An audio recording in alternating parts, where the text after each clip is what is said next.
Պարոն Յանիսյան, նախ ուզում էի անդրադառնալ ձեր պնդմանը, դուք ասում եք, որ սա ըստ էության ԿՀ-ի առաջարկով է այս փոփոխությունը արվել եւ ընդունվել է գաղթագողի, հիմա ասում եք տեխնիկական վրիպակ։ Տեսեք, հա չէ, տեխնիկական վրիպակի արդյունք է, մենք հետո որ նայել ենք հանձնաժողովի նիստի արձանագրությունը եւ նայել ենք մի շարք այլ բաներ առաջին ընթերցում, երկրորդ ընթերցում եկել ենք այն եզրանկման, որովհետեւ ինչ որ մեկի տեխնիկական վրիպակն է եղել, այդ չենք բարձել եւ ինձ թվում է դա երբեք չենք բարձի, թե ով է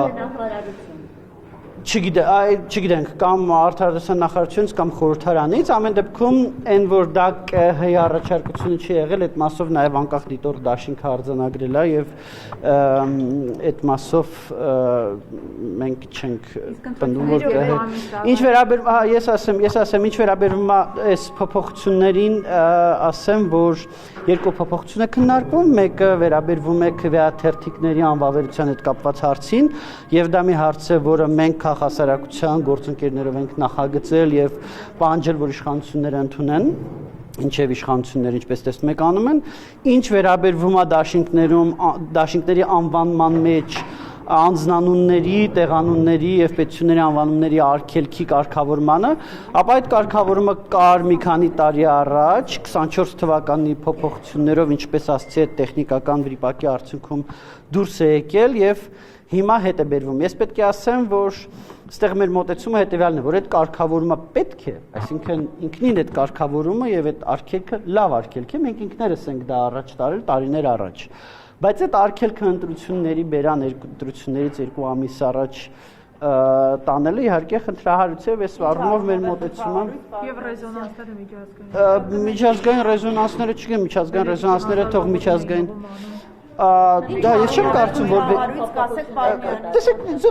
ժամկետների առումով, այսինքն այս փոփոխությունը եթե լիներ մի քանի ամիս առաջ գոնե, մենք այս փոփոխությունը կողջունեինք, բայց քանի որ այս ինչ խնդիր է ստեղծում սա, պարոն Յանիսյան։ Դե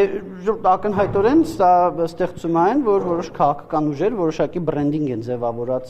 ձևավորել կամ ձևավորում եւ այդ բրենդինգի փոխելու ռեբրենդինգի որոշակի ռեբրենդինգի կարիք են ունենալու եւ այս պատճառով դա անողներին հարցրեք, մենք չենք անում դա։ Նորից եմ ասում, քվեարկության ծրագրերի, քվեաթերթիկների հետ կապված կարգավորումը լրիվ նաեւ մեր պատասխանատվության տիրույթում է։ Այս մեկը մենք չենք նախաձեռնել եւ մեր մոտեցումը այնա, որ այս կարգավորումը ինքնին լավն է, բայց ժամկետները, քանի որ խնդրահարույց են, մենք ոչ քննադատում ենք, ոչ էլ ողջունում ենք։ Նախադասություններս ավարտեմ նոր հարցրեք, ես ճիշտ ասած ուրիշ առիթով, ընդհանրապես ուրիշ առիթով եմ էլի ազգային ժողովում Շվեդիայի պատվիրակության հետ կապված հանդիպման արել ուրիշ։ Դուք ասացիք 2024-ին են նկատել վրիպակ, ինչու 2 Չէ, 2024-ի դեկտեմբերին արվել է դա, բայց նկատվել է բոլորովին վերջերս։ 2 տարի հետո է միայն նկատվում։ Դե ժողովուրդ, հիմա օրինակ ձեզ երևի ամենամոտիկ օրենքը ԶԼՄ-ների մասին օրենքն է, երբեք վերջի անգամ կարդացել։ Այդտեղ ինչ որ մի բան sense որ փոխված լինի, տենց երբ կնկատեք։ Ընտրական օրենսգիրքը ահռելի փաստաթուղթ է եւ լինում է որ ինչ որ պահի նկատում ես որ վայ, բայց հարցը sense հարյուրավոր հոդվածներով ահռելի հաստափոր։ Այսինքն նույն տրամաբանությամբ կարող էին նկատեին, ասենք հունիսի 1-ին։ Դե տեսականորեն այո։ Գործնականում նորից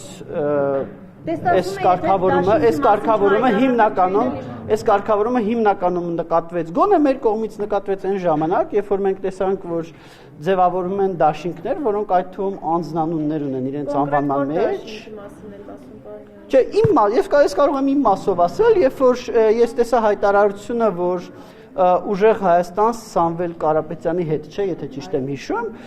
ես մի քիչ զարմացա, որովհետև ես ունեի վստահությունը, որ 81 հոդված ընտրական օրենսգրքի դա արգելում է,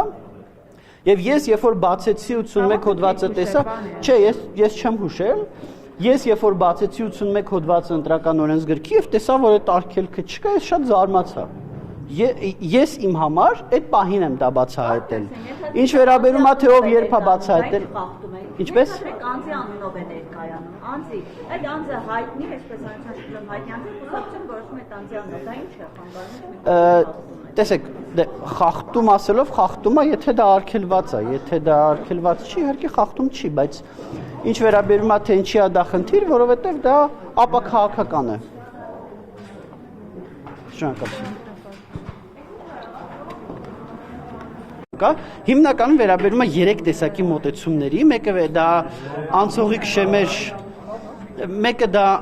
անցողիկ շեմերի հետ կապված կարգավորումն է, մյուսը դա ընտրակարգի հետ կապված կարգավորումն է եւ երրորդը դա ընտրական տարածքներին, ընտրական տարածքների մասով Հայաստանի ընտրակարգի դեպքում վերաբերելի չի, բայց այդ կարգավորումներին է վերաբերվում Վենետիկի հանձնաժողովի ռեկոմենդացիաները եւ մենք Հայաստանում ունեցել ենք շատ դեպքեր թե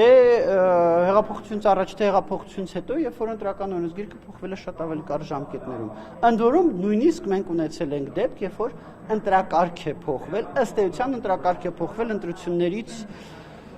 հիշողությունս մոտավորապես 60-70 օր առաջ։